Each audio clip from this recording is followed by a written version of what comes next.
Hello, I'm Dr. Marianne Teitelbaum, and today we're going to discuss Polycystic Ovarian Syndrome, otherwise known as PCOS.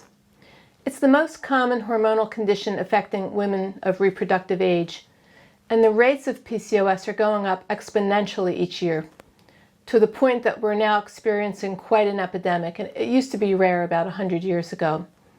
So the cause of this disease is unknown, but let's take a deeper look at this.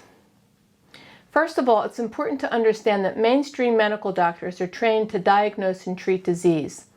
This means that their main goal is to attach a name to the disease and then learn how to suppress the symptoms of that disease using prescription drugs. Some common symptoms of PCOS are menstrual irregularities like a heavy period or even an absence of the period. Also, the ovaries might develop small follicles filled with fluid and fail to regularly release eggs or ovulate. Insulin resistance might go up, which means that your cells become resistant to the actions of insulin that you're making, causing your blood sugar levels to rise, which forces the insulin levels to go up more.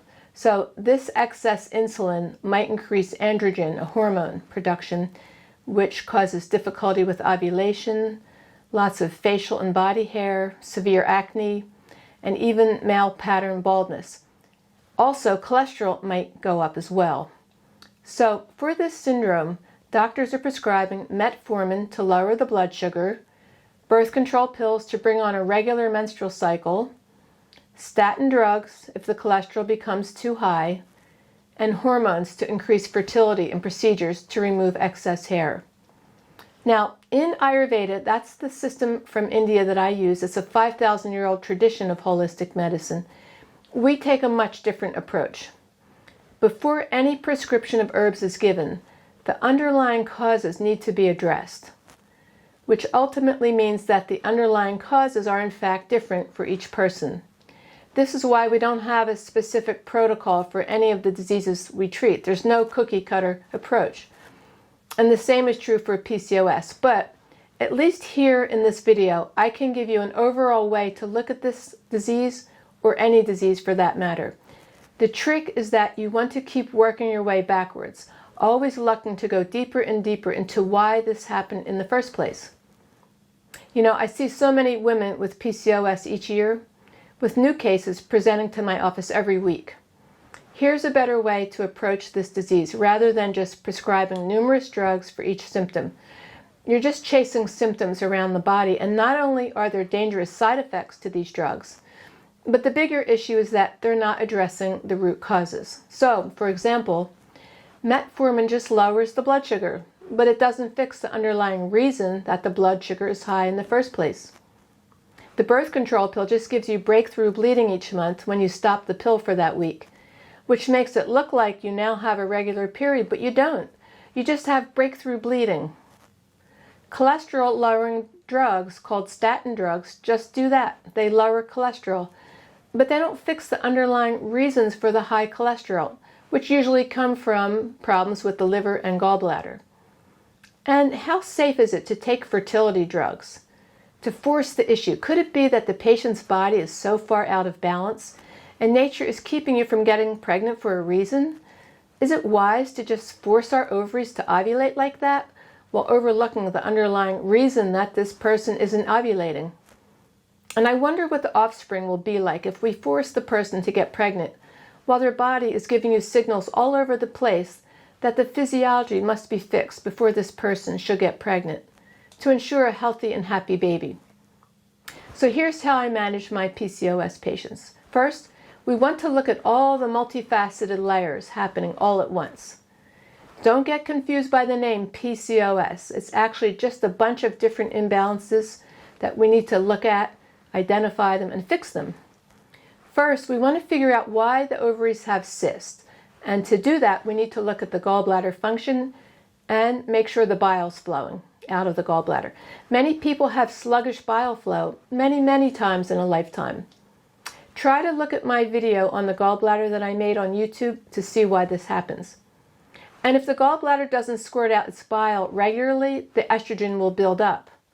This is because the estrogen is dumped into the bile every day by the liver to be deposited out of the body and into the bowel movement.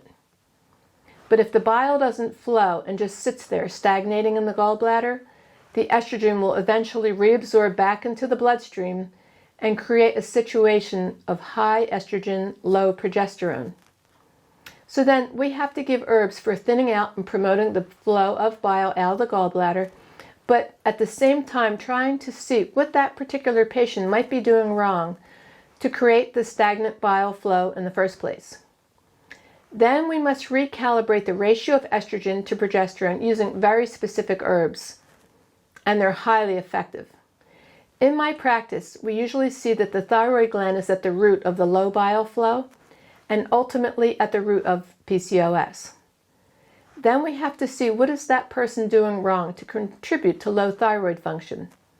Are they taking too many flu shots with mercury? Do they have too many mercury amalgams? That's the dental fillings. Or are they eating too much tuna fish and other fishes which contain high levels of mercury? Because mercury is famous for disrupting thyroid function. Are they eating too much tofu or drinking soy milk? The isoflavones in soy depress the thyroid function. Or are they drinking fluoridated water, which is a poison to the thyroid gland and possibly responsible for some of this epidemic of thyroid problems that we're seeing nowadays? Are they rushing to bed? Are they rushing throughout the day, going to bed late? Are they eating a malnourishing diet or one too low in animal protein, like a vegan diet or a raw food diet, which prevents the thyroid gland from working since its hormones are made out of animal protein? And don't forget, this is an important factor when dealing with PCOS. When the thyroid gland is weak, the gallbladder is weak at the same time.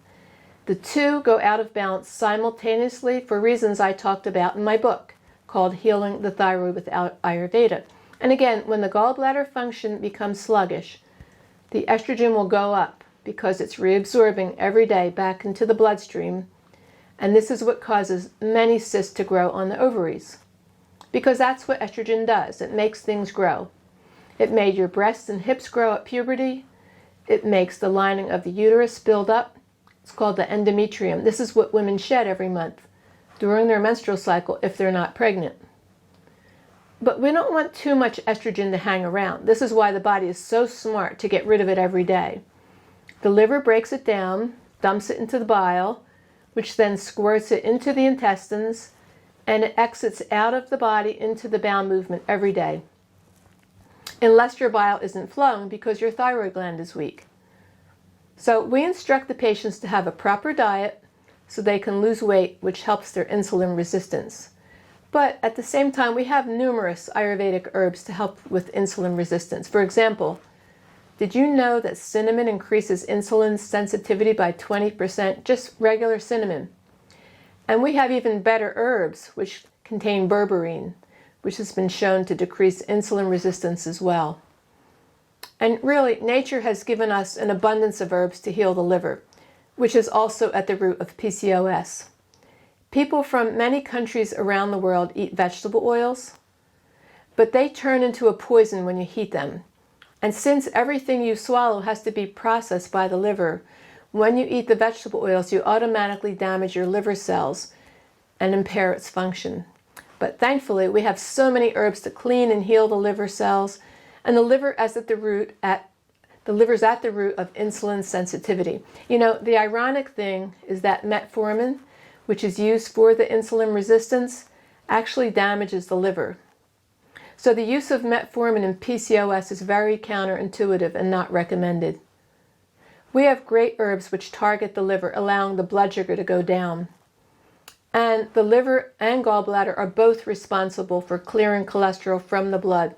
So when the liver's toxic and congested and the gallbladder function is sluggish, of course the cholesterol is going to go up. So will the blood sugar, because the liver controls that as well. The liver controls hundreds of things. You may wonder why teenagers have problems with liver function, but you must realize that the amount of both processed foods and the overuse of pharmaceuticals has contributed to a very hot toxic liver over the last 100 years. And many of the cases of PCOS I see in my practice are teenagers. The liver is at the root of most of these diseases. It's just that it often goes unnoticed because we're not in the habit of tracing diseases back to their original starting points. We just get caught up in naming the disease, like PCOS, or rheumatoid arthritis, or ulcerative colitis, for example.